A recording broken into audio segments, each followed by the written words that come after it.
بسم اللہ الرحمن الرحیم۔ شروع اللہ پاک کے بابرکت نام سے جو بڑا مہربان نہایت رحم کرنے والا ہے۔ ایم کے این سپیکس کے معزز خواتین و حضرات، السلام علیکم۔ محترم ناظرین گرامی، بہت پرانے زمانے کی بات ہے، ایک شخص قاضی کے پاس آیا۔ وہ بہت پریشان نظر آ رہا تھا۔ قاضی نے اس کی طرف غور سے دیکھتے ہوئے پوچھا، تمہیں کیا پریشانی ہے؟ اس آدمی نے روتے ہوئے کہا، جناب میں شہر کا مشہور سوداگر ہوں۔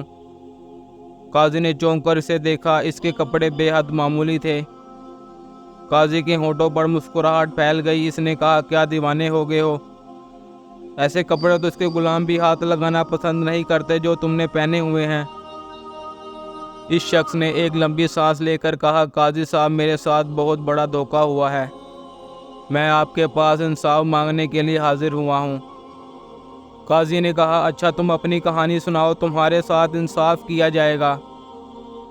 اس آدمی نے کہا، کچھ عرصہ پہلے میں اپنے گھوڑے پر سوار جنگل میں شکار کی غرض سے گیا تھا۔ ایک ہرن کے پیچھے میں جنگل میں دوڑ کر نکل گیا اور راستہ بھول گیا۔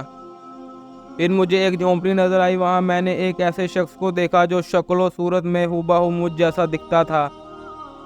اس شخص نے میرے لیے کھانے پینے کا بندوبست کیا اور میرے بارے میں پوچھنے لگا۔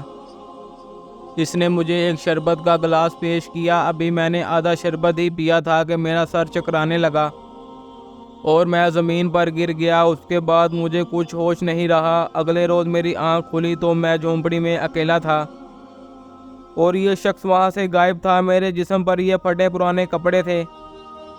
میں جھونپڑی سے نکلا اور بڑی مشکلوں سے راستہ تلاش کرتا ہوا اپنے گھر تک پہنچا، مگر اس وقت میرے صدمے کی کوئی انتہا نہیں رہی جب میرے ملازموں نے بھی مجھے پہچاننے سے انکار کر دیا اور مجھے دھکے دے کر گھر سے نکال دیا اور کہا کہ سوداگر تو گھر میں اپنی بیٹی کے ساتھ موجود ہے، تم دھوکے باز ہو۔ اسی وقت میرے گھر کی ایک کھڑکی کھلی اور میں نے دیکھا کہ یہ مکار شخص میری بیٹی کے ساتھ مجھے دیکھ کر ہنس رہا ہے۔ پھر اس کے کہنے پر میرے ہی ملازموں نے مجھ پر تھپڑوں اور لاتوں کی بارش کر دی اور مجبوراً مجھے وہاں سے بھاگنا پڑا۔ اب میں اپنی فریاد لے کر آپ کے پاس آیا ہوں اور انصاف کا طلبگار ہوں۔ یہ کہہ کر وہ خاموش ہو گیا۔ قاضی نے حکم جاری کیا کہ اس آدمی کو بھی عدالت میں حاضر کیا جائے۔ کچھ ہی دیر میں وہ شخص عدالت میں ایک بہت ہی پیاری لڑکی کے ساتھ حاضر ہوا۔ اس نے حاضر ہوتے ہی کہا، جناب میں سوداگر ہوں اور یہ میری بیٹی ہے۔ قاضی نے اس خستہ حال شخص کی پوری داستان دہرائی، جسے سن کر سوداگر بولا، حضور میں نے تو اس شخص کو پہلی مرتبہ دیکھا ہے۔ اس کی صورت حیرت انگیز طور پر مجھ سے مشابہت رکھتی ہے، مگر یہ جھوٹ بولتا ہے۔ ان دونوں کی باتیں سننے کے بعد قاضی سخت الجھن میں مبتلا ہو گیا۔ اس کی سمجھ میں نہیں آ رہا تھا کہ ان میں سے سچا کون ہے۔ قاضی نے سوداگر کی بیٹی کو مخاطب کرتے ہوئے کہا، بیٹی تم کیا کہتی ہو؟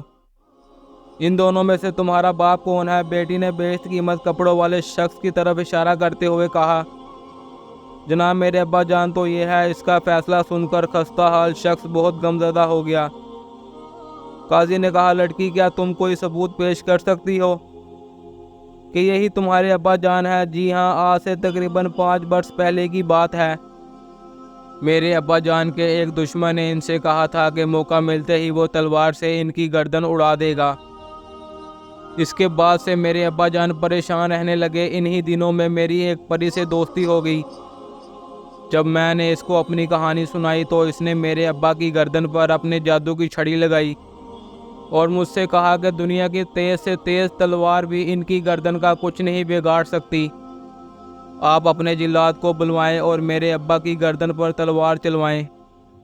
میرے ابا کی گردن نہیں کٹے گی۔ بیشت قیمت کپڑوں میں جو شخص تھا، اس کا چہرہ سیاہ پڑ گیا۔ قاضی نے فوراً جلاد کو بلوانے کا حکم جاری کر دیا۔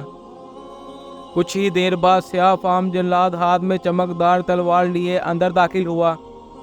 قاضی نے اسے حکم دیا کہ سوداگر کی گردن پر وار کرے، مگر ابھی جلاد نے سوداگر پر وار کرنے کے لیے تلوار فضا میں بلند کی ہی تھی کہ سوداگر قاضی کے قدموں پر گر پڑا اور روتے ہوئے بولا، میں سوداگر نہیں ہوں، اصل سوداگر یہی آدمی ہے۔ قاضی نے سپاہیوں کو نقلی سوداگر کو گرفتار کرنے کا حکم جاری کر دیا۔